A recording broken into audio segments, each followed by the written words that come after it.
शरीर को सजाने में प्रियता है, लेकिन पवित्रता क्या है ये ज्ञान नहीं है।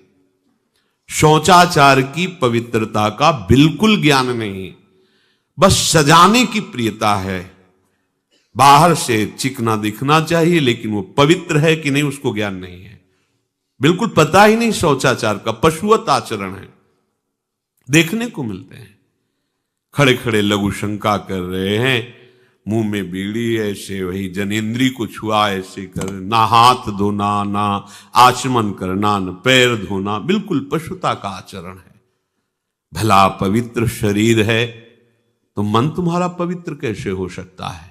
तुम्हारे आचरण अपवित्र हैं, तुम्हारा शरीर पवित्र है। शौच गए वैसे ही, जैसे हाथ धोया उससे साबुन जो बस ऐसे निकल पड़े कपड़ा, वैसे सब अपवित्र, पूरे घर में वो पूरा घर अपवित्र। तो समझते हैं कि हम बहुत स्वच्छ, बहुत वीआईपी हैं। वीआईपी का मतलब बहुत अपवित्र हैं, उनको ये ज्ञान नहीं। और एक रंग चढ़ा है नए समय में, जूता मोजा पहनकर भोजन पा रहे हैं।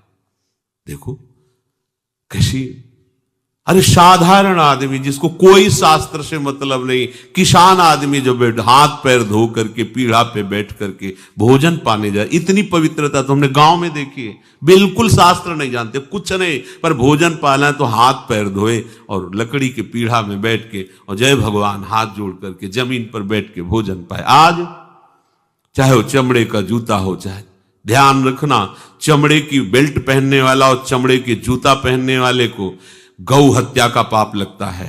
अगर वो इन पशुओं से जो चमड़े निकाल कर निर्माण किया जाता है, जूता बेल्ट आदि, ये जो गृहस्थी जन इनका प्रयोग करते हैं तो उसे गौ हत्या का दंड मिलता है, क्योंकि आप पहनते हैं, उसमें आप सहयोगी हुए, आप उसको प्रोत्साहन बढ़ा रहे हैं गौ हत्या का। ये अब वही सब पहने, वही सोच में कपड़े पहने हैं, वही भोजन में कपड़े पहने हैं, साधना होगी, पवित्रता ही नहीं जानते हैं। लघु शंका करने के बाद यदि आपने जनेन्द्री का प्रक्षालन नहीं किया, हाथ नहीं धोया, चरण नहीं धोए, आचमन नहीं किया, तो आप तो अपवित्र हैं। अरे लघु शंका की क्या है, शौच होने के बाद नहीं, विचार बिल्कुल शून्य हो गया है, बस शरीर आराम, पशु की तरह शरीर आराम। क्या शरीर आराम रहेगा? जब तुम्हारा शरीर अपवित्र है तो आचरण अपवित्र होंगे, तो पाप बनेगा, पाप से तुम्हें शरीर को दुख भोगना पड़ेगा। बिल्कुल समझ खत्म होती चली जा रही। कल केवल मल मूल मलिना, ये नाना प्रकार के पापाचरणों की जो हमारी प्रवृत्ति बढ़ती जा रही है, उसका कारण है खान पान अपवित्र, शरीर अपवित्र। हमने देखा है, वो आपको मजाक सा लगेगा, भोजन पाने के समय घर के जितने भी वयस्क जन होते थे, जब कच्चा भोजन पाया जाता था तो ऊपर के वस्त्र उतार देते थे, एक धोती नीचे पहने हुए ऐसे पाते देखा। बाद में विचार कितनी पवित्रता, क्योंकि वो कपड़े पहनकर बाहर कार्यों और ऐसे जल लेकर के ऐसे आचमन कर हाथ जोड़कर थोड़ी देर, किसान आदमी, वो कोई साधु महात्मा नहीं, कोई वैष्णव नहीं, किसान आदमी की बात कर रहे हैं। हाथ में जय बोल करके प्रभु की फिर प्रसाद पाए, जय हो भगवान आपकी। आज परोसने में अगर कहीं रोटी छू गई परोसने वाले को तो डांट लगती थी, पूरी रसोई जूठी करेगी, रखे थाल, हाथ धो, दूसरी थाल मिला। आज उसी से अमुक ले रहा है, उसी से अमुक ले रहा है, उसी से अमुक ले रहा है, वो शराब पीने वाला है, मांस खाने वाला है, गंदे आचरण का, उसी से आप ले रहे हैं। वो तो समाज में चलता है, समाज में तो समाज को लेकर चलना ही पड़ेगा। लघु शंका करने जाएं तो 3-4 कुल्ला करें, हाथ और मुंह धुलें, हाथ पांव धुलें, तब जाकर के आप शुद्ध होते हैं लघु शंका करने के बाद। यदि आप दीर्घ शंका जाते हैं, मल मूत्र की क्रियाओं के हम बारे में कह रहे हैं, मूत्र विसर्जन के बाद 4 कुल्ला करें, हाथ और मुंह धुलें, इसके बाद ही आप शुद्ध होंगे, नहीं तो आप अशुद्ध हैं। आज लोग जाते हैं लघु शंका करने, हाथ मुंह नहीं धुलते। आपके बच्चे हाथ मुंह धुलते ही नहीं है लघु शंका के बाद, उन्हें ज्ञान ही नहीं है, हाथ मुंह धुलते नहीं है, जाके बिस्तर में बैठ जाते हैं, जाके पढ़ने। आजकल बच्चे पढ़ते हैं, महाराज जी मन नहीं लगता। क्यों मन नहीं लगता? क्योंकि तुम शुद्धता का ध्यान नहीं रख रहे हो। जब भी लघु शंका जाओ तो जरूर से 4 बार कुल्ला करो, हाथ धो लो, पाँव धो लो और हल्का सा जल का छिड़काव अपने ऊपर कर लो। और श्रीमन्नारायण श्रीमन्नारायण शब्द का उच्चारण कर लो। अब आप शुद्ध हो गए। यदि आप दीर्घ शंका गए हैं, है ना, तो आप नहा के ही आए, वापस नहा के ही आए। यदि बिना नहाए, अब कई लोग ना जाते हैं और बिना नहाए सारे घर में घूमते रहते हैं। तुम अशुद्ध हो और इस अशुद्धि से दूसरों का नुकसान नहीं है, आपका ही मन आपको परेशान करेगा। आपके आज आप पवित्र हो ना, अपवित्रता में घूम रहे हो। अपवित्र लोगों को जो नकारात्मकता है, जिसे हम नेगेटिविटी कहते हैं, वह जल्दी पकड़ लेती है। व्यक्ति नेगेटिव होता है, नकारात्मकता की ओर बढ़ जाता है। इसलिए शुद्ध बनो।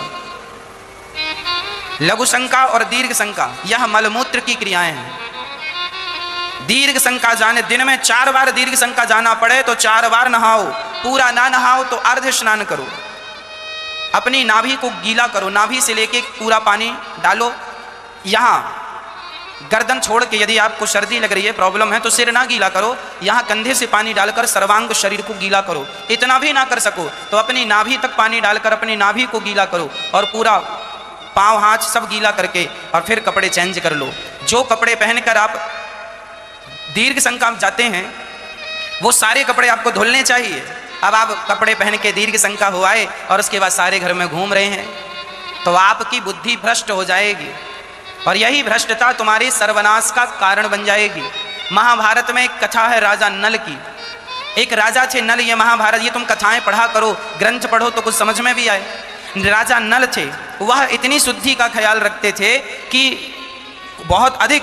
एक दिन वो लघु शंका चले गए और वहाँ जब गए तो वहाँ से आए, रात्रि को उठे और लघु शंका गए और लघु शंका करके आए ना उन्होंने हाथ धुला ना पाँव धुले और इतनी अशुद्धि होने के कारण कलयुग उनकी खोपड़ी में आकर बैठ गया और उनका सर्वनाश हुआ है। लिखा है महाभारत में कि राजा नल पर जब कलयुग सवार हुआ तो उनके शरीर में कपड़ा भी नहीं बचा। सारा राज्य समाप्त हो गया, सारा यश, सारी कीर्ति समाप्त हो गई और जंगल में 2-2 रोटी के लिए दर दर भटकने लगे। ना पीने को पानी मिल रहा, ना खाने को कुछ मिल रहा, शरीर में कपड़े निर्वस्त्र घूम रहे। लिखा है महाभारत में। किस कारण? केवल लघु शंका गए और वो हाथ मुंह धुलना भूल गए, इतने के कारण कलयुग आके बैठ गया। इसलिए आप तो कलयुग में ही रहते हैं, इसलिए जितना बच सको अपने आप को बचाओ। यदि आप शुद्ध रहोगे तो मुझे विश्वास है कि और लोग जितने परेशान हैं आप उनकी अपेक्षा कई गुना ज़्यादा सुखी रहेंगे। इन छोटी छोटी बातों का ध्यान रखेंगे तो शुद्धता जरूरी है। अब देखो कहावत हमारे बड़े बुजुर्ग कह रहे हैं, जैसी राखो शुद्धि, आगे आप बोलो, वैसी बने बुद्धि। और सारी चीजें कहाँ से चल रही हैं? आज आपका यश है, आज आपका नाम है, आज आपके पास पैसा है, आज आपको लोग जानते हैं तो केवल आपकी बुद्धि के बल पर ही तो जानते हैं। आप बुद्धिमान हैं तो लोग जानते हैं आपको। तो जो आपकी बुद्धि है, क्या इस बुद्धि का संरक्षण करना आपका धर्म नहीं है? बोलो। आपके पास बुद्धि है तो वह बुद्धि पवित्र बनी रहे, इसका ख्याल रखना क्या हमारा और आपका फर्ज नहीं है? है। इसलिए आपका यदि आपकी शुद्धि बिगड़ जाएगी तो उसी दिन बुद्धि भी बिगड़ जाएगी। इसलिए शुद्धि ना बिगड़ने देना। और छोटे छोटे बच्चों को यही संस्कार दो कि लघु शंका जाओ। आप अपने बेटों को कहा करो लघु शंका जाया करें तो खड़े होकर लघु शंका ना किया करें, लघु शंका बैठ के करना चाहिए। ये अशिष्टता है, खड़े होके लघु शंका। आज तो बूढ़े बूढ़े दाढ़ी मूंछ पक गए, मरने वाले, इनको ज्ञान नहीं है कि खड़े होके नहीं लघु शंका करनी चाहिए। ये खड़े होके कहीं भी लघु शंका करने लग जाते हैं, इन्हें अक्ल ही नहीं है, कभी सत्संग किया नहीं, बाप दादों ने सिखाया नहीं। मूर्ख पैदा हुए, मूर्ख जिए, मूर्ख मर जाएंगे। इन्हें कोई ज्ञान नहीं शास्त्रों का, सिद्धांतों का। ये तुम्हारी पृथ्वी माता है। क्या है? माता है। और हम माता की गोद में। अच्छा, हम अपनी माँ की गोद में हैं। जब हम छोटे से थे ना, तब हम माँ की गोद में यदि सुसु कर देते थे ना तो वो अपराध नहीं होता था। छोटा सा बच्चा अपनी माँ की गोद में यदि सुसु कर दे तो क्या अपराध है? कोई माँ उसे साफ करती है। पर वही बच्चा बड़ा हो जाए और फिर खड़ा होकर माँ की तरफ सुसु कर दे जानबूझकर, तो ये अपराध है या नहीं? मतलब गोद में सुसु करना अपराध नहीं है, पर खड़ा होकर के माँ की तरफ करे तो अपराध है। अरे तुम बड़े हो गए हो, ये भारत तुम्हारी माता है, बैठ के करना चाहिए। लघु शंका बैठ के करना चाहिए, खड़े होके करना अपराध है। ये माँ का अपराध बन रहा है तुमसे और तुम्हें पता ही नहीं कि तुम क्या अपराध कर रहे हो। इसलिए हमारे शास्त्रों में मल मूत्र त्यागने का भी एक विधान है। कैसे त्यागना? कहीं ऐसा भी है कि शौच में पानी का ही प्रयोग नहीं होता हो, है? टिश्यू पेपर कह रहे हो। विचार करो यार, मतलब कहां पहुंच रहा है हमारा। ओ कहते वीआईपी लोग हैं, वाह है ये वीआईपी लोग। अरे बिना जल के कैसे प्रक्षालन हो जाएगा? कैसे आप पवित्र कैसे? पर पवित्र होना किसको चाहिए? वो तो पशुवत आचरण है। कली केवल मलमूल मलिना पाप पयोनिधि जन मन मीना। जैसे मछली जल में ही केली करती है, ऐसे कलियुगी प्राणी का मन पाप में ही केली करना चाहता है। अपवित्र विचार, कैसी कैसी मलिनताएं बढ़ती चली जा रही। रसोई अभी बनकर तैयार नहीं हुई, ऐसे सो खड़े खड़े वही रसोई, क्या पछता है। अरे एक बार बन जाए उसे थाल में लगाओ। हम नहीं कहते तुम भगवान का भोग लगाओ जाके, नहीं वैष्णव हो, नहीं भजन कर, कम से कम थोड़ी तो पवित्रता। एक बार थाल लग जाए, हाथ जोड़ो, अन्न को ही प्रणाम करो। अन्न ब्रह्म, उपनिषद में आता है, ये अन्न ब्रह्म है, उसे प्रणाम करो। वो हमारे जीवन को पुष्ट करता है, हमें भगवत भाव। हाथ जोड़कर, कहां हाथ जोड़े? वो तो जूता पहने वैसे ही सब कोई खड़े खड़े खा रहा है, कोई मतलब ये हो क्या रहा है। हमने देखा है पहले बारात आती थी तो पट्टियां बिछाई जाती थी, गोबर से जमीन लिपी होती थी, दो आदमी पात्र लिए खड़े, सबके हाथ पैर धुलाए, सब बैठ गए, फिर सबको परोसा, माताएं मंगल गीत गा रही, परोसा जा, कितना पवित्र होता था। आज कोई ऐसा कमाई मिलेगा जो शराब न पिए हो, कोई ऐसा कमाई मिलेगा जो उद्दंडता न कर रहा। पशुता बढ़ रही ना।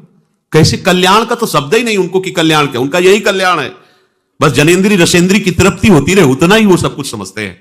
गोस्वामी जी कह रहे ये नाम कामतरु है, सब कामनाएं पूर्ण करने वाला है, और ये काल का भी काल है। देखो नाम अगर जिह्वा पे विराजमान है तो अपवित्र पवित्रो वा सर्वावस्थांगतोपि वह यह स्मरेत पुंडरीकाक्षम सवायाभ्यंतर शुचि। बाह्य और अभ्यंतर से पवित्र। पर यदि आपने सदाचार का पालन नहीं किया, शौचाचार का, तो नाम में रुचि होगी नहीं, ध्यान रखना। अगर कोई ऐसे नाम में रुचि, जब मनाया मुझ उठाया, जब मनाया, कैसी कैसी पशुता है, चिड़िया की तरह चुनते रहते हो। अरे एक बार, दो बार, तीन बार एक अपने भोजन का समय निश्चित करो, थोड़ा शांति से बैठकर भगवत भाव में आकर तब भोजन पाओ, वैसे ही आपका भाव बनेगा जैसा भोजन आपका है। पाते समय जिन भावों से आप युक्त हैं, लोग चिंतित रहते, परेशान रहते, क्यों? क्योंकि भोजन पाते समय परेशान थे, तो अब वो भोजन का जो रस है ना, वो केवल परेशानी पैदा करेगा। मान लो हमारी बात, ये निश्चित बात, भोजन के समय सारी चिंताओं को छोड़ो, आनंदमय होकर। बहुत बहुत धन्यवाद दोस्तों, वीडियो पूरा देखने के लिए। मुझे उम्मीद है कि वीडियो आपको अच्छा लगा। दोस्तों महाराज जी के इन बातों को अगर फॉलो करोगे तो बुरे कर्म, रोग, दुख